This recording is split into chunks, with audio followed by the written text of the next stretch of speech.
All right, back to the dollar. Yeah, let's go to something that's deflating, like the dollar. All right, so the U.S. dollar. What's going on here? So here's everybody like, oh, the dollar's the worst ever. It's going to zero. Blah blah blah blah blah. Well, all right. Here's a long-term chart. This is a 5-year chart, 2020 to 2025. Do you see anything in this chart that matches up to the rhetoric of the BS emails that some of you are getting? Probably not. Now, in defense of those emails that tell you the dollar's worthless and you should buy bullets, butterfingers, and build a bunker in your house, is that yes, the dollar's been skimming at the low level of the last, let's call it 5 years.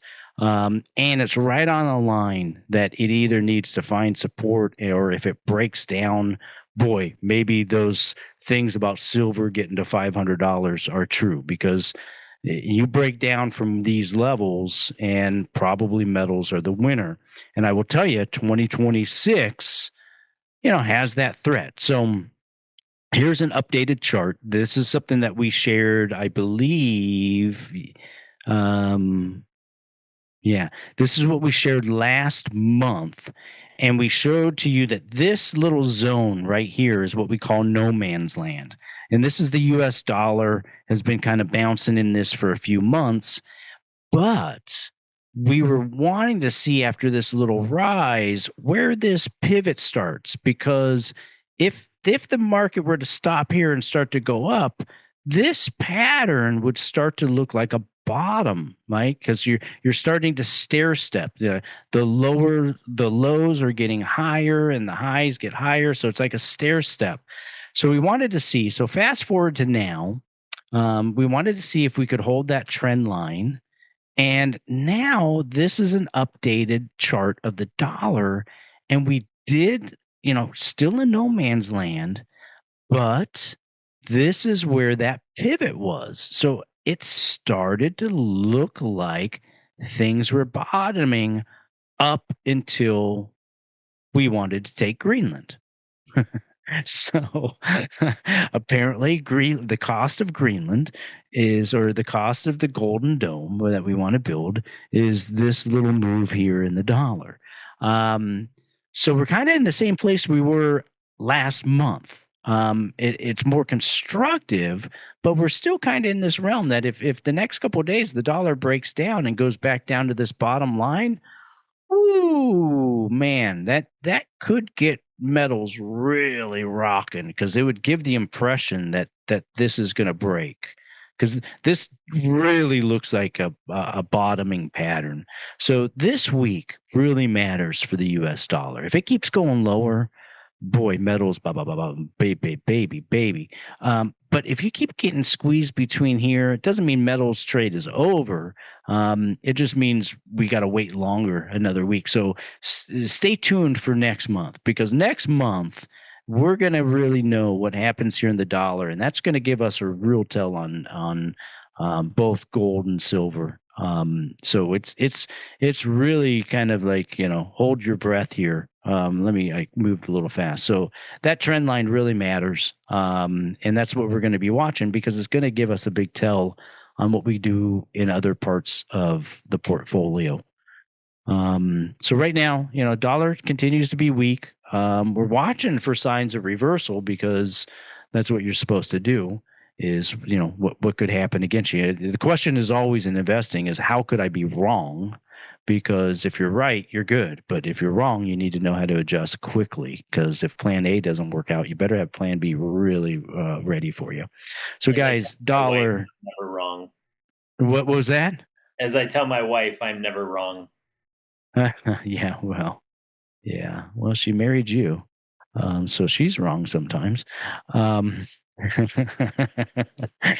I like your wife. She's actually, out of the two of you, she's the nicest. Not hard to and the cutest. So that works. Although she scares me because she carries a gun. So the guys, what do you got? Let's wrap it up. Your last. What's your trade of the day? Trade of the month. What do you like out there? I think I, mentioned, I didn't on the last call, but my one that I'm still watching, allocating slowly to is NVO. Well, I guess Really? we'll say that, huh? Because that's investment advice. I thought we weren't supposed to do. Yeah. Yeah. Whatever. I'll edit that part out. Okay, there we go. Why do you like it? Because it broke down because of all those Ozempic stuff, but they're still Gotcha. one of the leading people for. And that's Novo Nordisk, right? Novo Nordisk. Yeah. Well, they had a big pop this last couple of days, right? Yep, they've been climbing out of their rut. Okay. It's in the healthcare sector. I think it still has a lot more upside, but they're getting their arms around the whole Ozempic issue that they had because they couldn't produce it enough. So that's why all these non-name brands came out, and it kind of screwed their profit taking from that. But they're starting to get their arms around it now, I think, and building back strong. It's going to be a long play, but it's one of the ones that has been beaten up enough that it's got upside potential. All right. Well, let's end this with all of us starting the year with a bet. $20.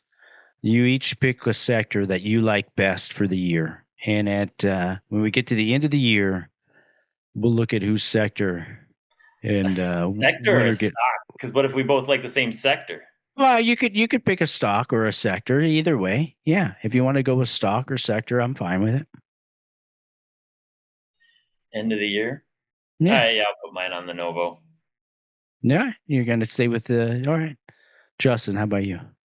Oh man. Well, I mean, I was just gonna say a sector, but sector won't grow as much as potentially an individual stock, or I guess the individual stock could go even worse than that. But materials, my only headwind would be tariffs. All right, Matt. So materials would be your sector. It looks good on the charts now. Yeah. I'm gonna pick a name. I'm gonna pick Constellation Energy. Yeah, energy play in the space of also AI. That'll be my name. So at the end of the year, $20. We'll see who gets it.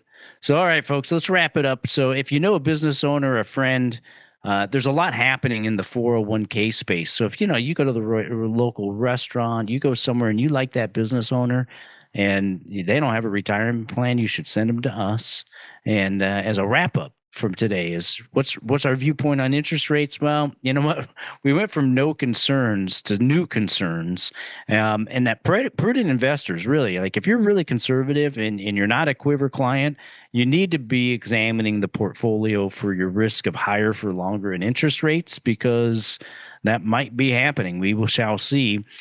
Stocks were in unprecedented territory. We've got some midterm cautions. However, our barbell approach is working well. It's not a time to be complacent, but this is not an environment that you're going to get paid for being negative either.